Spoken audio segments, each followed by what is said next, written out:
Niggas is always wildin', son. Always wildin'. What's up? What's up? Hype on the mic. How the man radio. You know how to do it.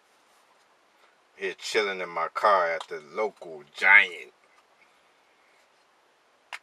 Just bought up some chicken and shit. No homos, you know what I'm saying? Big things going on. Man, dog, like the whole thing about these bars, man. People don't understand about bars now. Like the shit is like so predictable. Like you go to the bar, you go to the new bar, and like you go and see, you go and sit at the bar, and like it's like 10 girls. Not discriminating any girls or anything like that. I feel like girls could do anything a man could do in the job, but like certain things you shouldn't do. Certain girls shouldn't do certain things, like, and they should know where they're at. So like the whole joint, you put like a model hot girl behind a bar, and then like, dog, she can't even make a drink to save her life, or like she has no bar experience and stuff like that. And I can understand the whole concept of you putting somebody in front of the bar, like you want to bring people into the drink. Like the only thing you do, like when you put a hot girl behind a bar, showing her breasts and shit, such and such a joint. She acting like an airhead. She don't even have to be typically blonde. She could be brunette and act like an airhead or whatever like that. The whole thing is like you trying to draw old dudes in there to give up their rent money and simply just like that's how you make your fortune, and that's not how you do it. Like honestly, because like you should keep it running a successful bar. You should keep it half and half. You should have dudes working there as well as girls, but you should have hustlers. The whole the situation is like bartending hasn't been back. It hasn't been done back like that since like the 90s.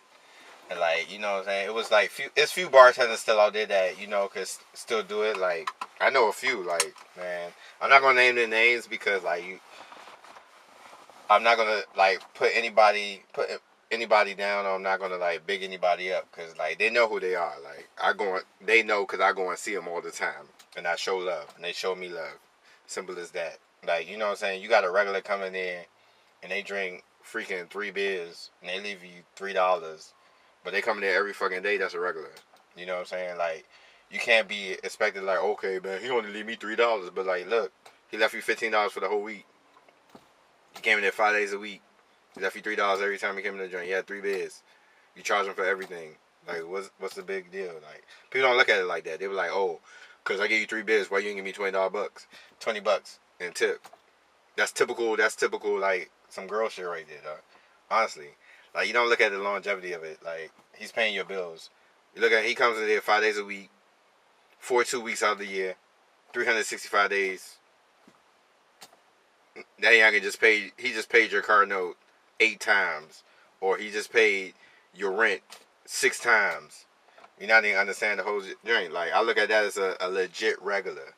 You know what I'm saying? When you gotta hook people up and stuff like that, I understand like the whole thing. Like yeah, look out for your regulars and things like that. But like the whole thing is like, look, some days you could do it, some days you can't. Some days it's like serious things going on, and like people like don't understand the whole synopsis of it. Like bartending is not the easiest drink, and I blame the internet. I blame like a lot of things though. Like it's just like DJing. Like the whole thing is like everybody think they could be a DJ right now because you know what? They got Serato that's out. And they tell you like, look, hey, you put your songs in the drink, we can match beats, and look, you can make a melody, you can make a decent mixtape without even scratching, without even putting no effort into it.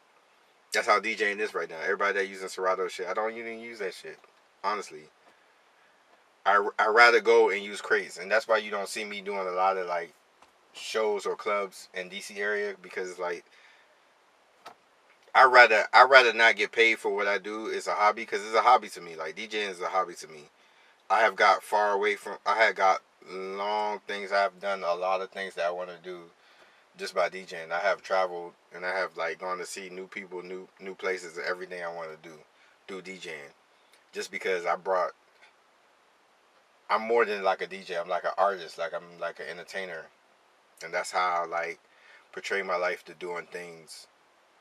Honestly, like DJing is like cool, but it's not like everything. Like when you like, I bring my whole sound through music. Like I embrace music to the fullest accord. Like I help a lot of people. Like, and that's what the whole thing about high demand radio. I mean, it's more than like. At first, we started off as just the DMV station and things like that, and like we have promoted people in this area, but I feel like a lot of people in the DMV, they don't support other people.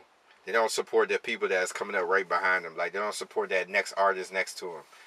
They be like, yeah, and they all about their I'm on behinds and shit like that. Even like when you go to like directors and drink, you knock up. I'm not gonna say any names, but you knock up some directors in this area. They be like, man, oh, I'm gonna charge you $3,000 for your video, for your music video.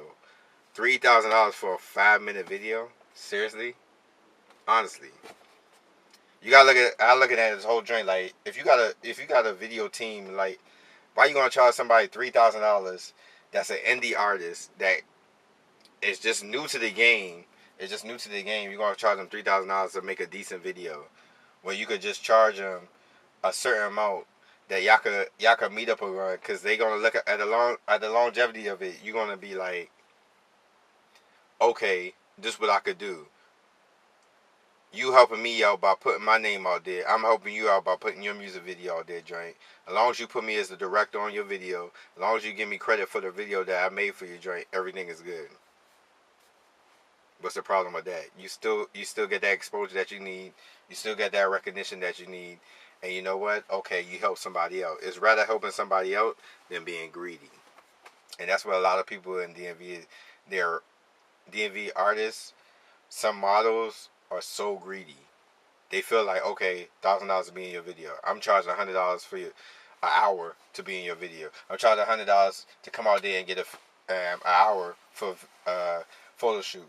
Not saying that it's not wrong. Like if you feel like you're like at that scale, I'm not gonna pay a model $100 an hour if she's not have been on freaking BET. Fucking, she was on Tyra Banks' top model shit. Like she had to been have her mad credentials.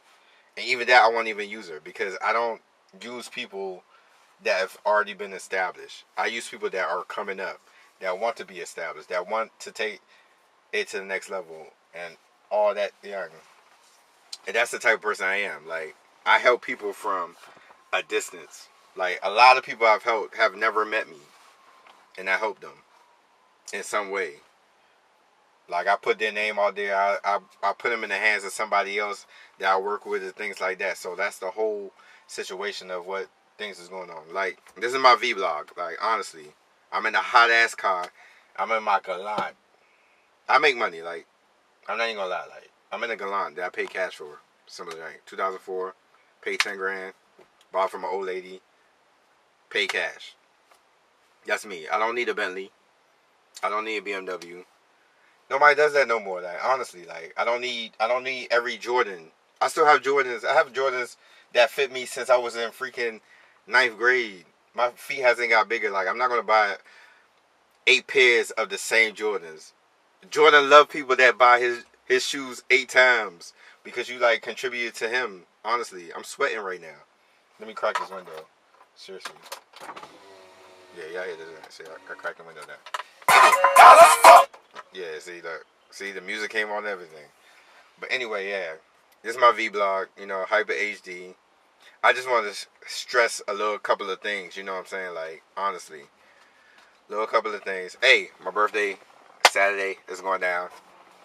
I don't know where it's going down at, but look, just celebrate. Like, just say like, hit me up on Facebook. Just say like, happy birthday, Hypa. Like honestly, that's all I want. I don't want no gifts. I don't want nobody to come to my party. If I have a party. And 3 more days to sobriety, dog. How's your boy?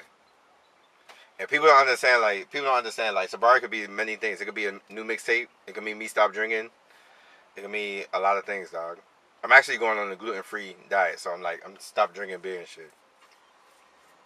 Like, eat turkey breast and shit, like, no skin.